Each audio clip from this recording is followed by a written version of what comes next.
starts at the other end of the bracket in terms of weight. The welterweights, up to 72 kilograms on the left arm. 6 rounds with 2 minutes between the rounds. And a newcomer to the welterweight bracket, Sir Steve Rogers, Captain Scarlet of Standish near Wigan, will step up into the welterweight division. This guy's a dominant bantamweight. He's a fella we've seen many, many times in action. He's the former world champion, multiple British and international open champion, but he will be giving away size. He will be giving away leverage in this clash. The man he faces, unfortunately, is one of the biggest natural welterweights in the sport today. Jozsef LOVEI is an absolute animal. Former multiple French champion, Swiss and Belgium Open champion. A man with massive leverage. You can see immediately as the guys set up at the table, Jozsef LOVEI in the green shirt with the huge advantage in terms of leverage. He's positioned his elbow much further back on the pad. In fact, Steve Rogers being warned, he's so close to the front. And Steve is trying to move forward on the elbow pad to give him that additional height and the additional leverage. He's trying to match Jozsef LOVEI. I think that's a bad thing. He's complaining about the height. The problem is for Steve, he won't ever get as high as Jozsef because he doesn't have the natural genetics to do so, and he needs to be careful on this first start. It's all about the power for Rogers in blue. Taking a high grip with the Frenchman is probably a very, very bad move. The huge bicep of Rogers with world champion tattooed across it means it's all about the power, not the leverage, and it's leverage for France that wins the first match. And if you can see on that start, look at the massive top roll attack, and to be honest, I think Jozsef LOVEI knew he had that one in the bag before the hit happened. Rogers looked a little bemused after that start. He's been unwell this week. I think he may have been acting like a little ginger carrier monkey and infected myself because he's full of a cold. And some advice in the corner of Steve Rogers from Rambo, Rod Linnett, himself in action here in our Moore's power play. Now take the curve out. Take the curve out. One thing that I would say there is that's a little bit better grip from Steve, but still his elbow position in his paw. His elbow too close to the front, there's no base, and the Frenchman is in control. Steve has at least managed to get into the match a little. Now he's gone to his tricep press. Rogers is massively strong.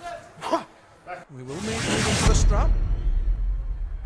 For those of you watching the sport for the first time, and the arms slip apart, a 1-inch nylon strap is placed around the hands and wrists of the arm wrestler. You can see the red nose on Steve Rogers there. I don't mean to make fun of the guy, but Steve really has been extremely unwell, walking around in the hotel this weekend.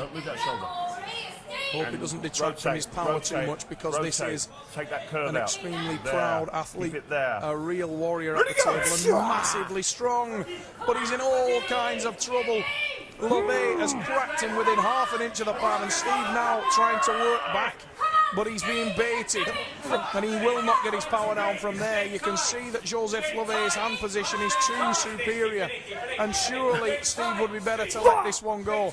Massive, massive power from the man from the UK. How is he hanging on to that? What a warrior. But you do wonder how much damage that's done. Look at the stretching of the bicep tendon on Steve Rogers. How he managed to hang on to Jozsef LOVEI in such a dominant position is amazing. LOVEI, French national champion, brutally strong and extremely explosive. And you can see Steve there opened off his bicep. He's shaking with the effort, trying to finish. You can see the massive triceps on the right arm of Rogers, gripping the peg, trying to channel every ounce of his body strength into that match. But Jozsef LOVEI jumping all over the Englishman. Rogers red of face, and he's trying to hang on to it, but the only good that that's doing is it's making his nose stand out a little less, because in terms of his positioning at the table, he is in all kinds of trouble and lost the match there. And I'm very concerned for Rogers, because that will have done a tremendous amount of damage to the Englishman. As I said at the top of the broadcast, Jozsef LOVEI, originally of Hungarian descent, and he's got a Hungarian working in his corner, Robert Bogdan. I went in a bit. Heavyweight champion working in the corner of LOVEI. Right now we see Rod Rambo in it working with Steve Rogers. I want you to go from there to there. Yeah. Away from centre. Good. Now rotate. Don't carve in, Steve. Don't carve in. And Rogers needs something special. Needs to try and get that power down. That's a much better grip from Rogers, and now he can go to work. Rogers can get the power down. And although he is a bantamweight by trade, when it comes to power, Rogers punches way above his weight. He's like Wigan's little red-haired Rocky, and there's a pin. Steve Rogers calls to smile. Uncle Stephen cracks a smile, hits the pad. He's back in this arm wrestling match. It's 2-1 France. Steve Rogers, usually you would get a loud, aggressive celebration. He looks out of breath, he looks tired, he looks withered. Time to smile though. I do feel for Steve Rogers, and it's a testament to this man's warrior spirit that he managed to pull one back there. Rotate. Take this carve out. And if Steve can get the power down, do not count him out at all. It's a very, very confident, very relaxed looking Jozsef LOVEI. His wrist is leaning back. Suggested he may have made a technical mistake there. He's wrestling around Steve Rogers, not trying to mix it up for power, looking to utilise technique as an advantage. And again, he busts open the hand of the Englishman.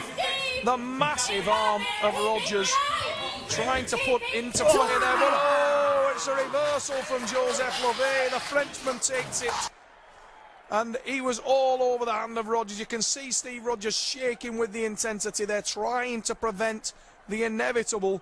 His wrist is broken open, and Jozsef LOVEI's hand dominance there is ludicrous. It's just incredible that Rogers is able to hold him from that position. He has no purchase. It's like having a car with a giant engine and very thin tyres. He just cannot get the power down, and it's Jozsef LOVEI with the win. Looking good for France here in Great Britain at Arm Wars Power Play. Haymarket London, the Sports Cafe is the setting. That's where you want to be, because what he's doing, you're starting lower on the hand, right? So if you don't slice in, he's moved up to the welterweight division. He's giving away size, he's giving away leverage, and he has given away 3 pins. Good top. He's won 1. An animated Rod Rambo Linnet working in his corner. Elbows down, close your hands. 2 very Just close your hands. well, distinctly different characters, Linnet and Rogers. Shoulders, Steve. Shoulders. Rogers a man of few words and mighty Don't deeds. keep your shoulder back out. Keep it there. Rambo, on the other hand, is rotate. extremely animated, a real character. Good. Steve Rogers Shoulders is a little certainly a bit more. character, That's perfect. or a Wrist. caricature Wrist a little. of a great Wrist white here. shark. This wrist. And if No, he don't smells blood in the carve in. water and can get the Don't power carve in. down, Don't carve in, Steve. Don't Rogers carve in. is a handful for anyone. But right Rotate, now, as we head into rotate, pin 5, at least he's This taken way a for better centre. grip this time, Rogers. Elbow back a little. He's much lower, And but he's still turn it complaining out. about the A little height. bit more. Turn it out. Keep it Rogers there. needs Don't to get the move. wrist Ready, in. go. If you see it lock into joint, and that's better from the Englishman. Now Steve Rogers may be able to get the power down, and he has done. Rogers now will start to go to work, driving down steadily. The short arm, the leverage kicking in from the Englishman. Now Rogers takes another pin. It's 2 pins, Steve Rogers. Steve, when he gets the power down, is from a different universe. Massively strong. And Rogers takes another pin. Can he level this match? I'm amazed he's still got anything in the tank after the second. I can't move. Yeah, no, you can. Lift your weight off your elbow and just move it back. Yeah. No one can stop you doing that. And what happens then, he's moved, he's like this, goes like that. And then he'd go in long arm. Your long arm, you can drag him across. Your bicep's bigger than his bloody tricep. Stronger. Right? So what I'm saying is, get into that same position there, and then what you do then, is grab over the hand, pull back to the back of the pad. So start, cut the colt, you're cutting across the front, drag him back, and then obviously maintain that position. Yeah. And then once you get in that position there, that's when you put everything in. You got it. You got it. Were you listening at home, ladies and gents? The advice from Rob Linnet.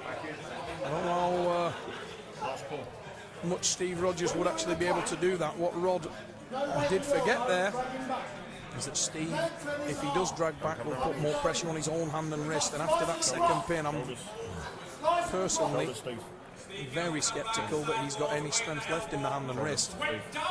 His massive arm, massive tricep is the key to victory for me. Okay, he's got to come this way for the centre. And I think he was, he had the right poison in the last match. He needs to drive forward, not back. Keep it there. Ready, go! Oh, LOVEI initiates, and that's much better from the Frenchman. Now, Steve Rogers cannot get his wrist in. If you look at that, all the wrist bend is in the Frenchman. He's got a massive dominant position on the hand and wrist, and from there I'm sure he will be able to break open Steve Rogers. The reversing pin surely will follow. Steve trying to get on the tricep now, but he cannot turn his wrist in. He's straight wrist tricep press, and Jozsef LOVEI, I'm sure, will manage to take this. He's in totally dominant position in terms of the hand and wrist. Rogers hanging on to it valiantly, but I do not think that he has got anything left for LOVEI in that position, and Jozsef LOVEI works it to the pad. France with the win. Look on the replay, it was the initiation early by LOVEI which was the difference between the two men. And Steve Rogers working hard, but he's looking at Jozsef there. He knows he's being baited. He knows he's being weighted out, smoked out. And Jozsef LOVEI has a massive crank on that wrist. His back pressure is into Steve Rogers' hand. It's preventing Steve from bending his wrist, from channeling the power. And from there, all he needed to do was keep that back pressure on, and it was a matter of time. Imagine yourself in the gym lifting your maximum possible weight. How long could you hold it, ladies and gents?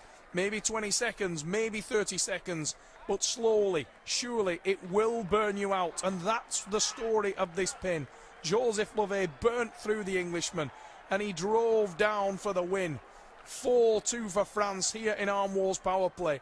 An excellent attempt at a reversal from Steve Rogers there, but the fact of the matter was he ran out of hand and wrist, and LOVEI drove down for the pin. Aujourd'hui, je travaille autrement. À droite, je travaille ma puissance, la force véritable. Là, c'est plus technique. Je travaille avec sa force. Comme il a la main beaucoup plus petite que moi, je monte. Donc c'est ça qui fait la différence. Voilà, merci. When the match went in, wrist on wrist, I felt better, not comfortable, but better. And I did manage to take one pin. But I ran out of steam. You know, this cold's not helped. I'm not trying to make excuses. Without the cold, I might not have eaten him, but the cold didn't help. What a war, and Steve Rogers isn't making excuses. Anybody who's been around the man this week will know, but a war nonetheless.